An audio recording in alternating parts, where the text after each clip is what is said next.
At another facility, cops say vandals smashed in the windows of 3 APD cruisers. As Fox 5's Rob DeRienzo reports, the governor placing blame on protesters. Well, you can see police are standing guard at the current police training facility after somebody set fire to several of those police motorcycles overnight. Now they're looking for the people who did it. Atlanta firefighters say they showed up to the current police training center on Southside Industrial Parkway to find police motorcycles in flames. When the smoke cleared, they say they found an explosive device. Uptown at another facility, the windows of 3 APD cruisers were smashed in.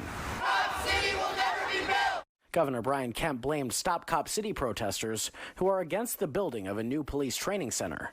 He tweeted, quote, "Planned destruction of property and attempted use of explosive devices put both lives and community assets in danger." You've got a very small number of people who are willing to do harm, to damage property or hurt people, and those people are using a whole bunch more legitimate protesters as a shield. Democrat State Senator Josh McLaurin refused to say if he's in favor of the new police training facility at the center of the controversy, but he wants to make sure protesters have a chance to have their voice heard.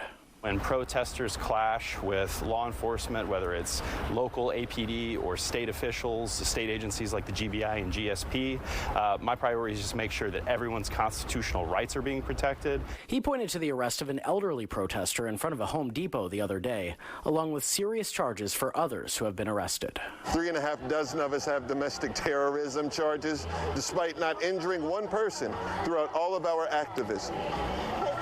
Yet we press on.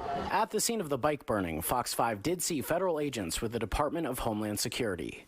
Kemp tweeted that any supporter of the Stop Cop City movement, quote, should ask themselves if they truly want to be associated with such radical and violent people. And I think that we have to be very careful in times like these to differentiate between people who are doing valid protest, exercising First Amendment rights nonviolently, versus people who really do intend to cause harm.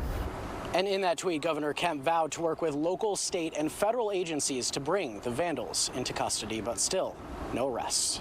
In South Atlanta, Rob DeRienzo, Fox 5 News.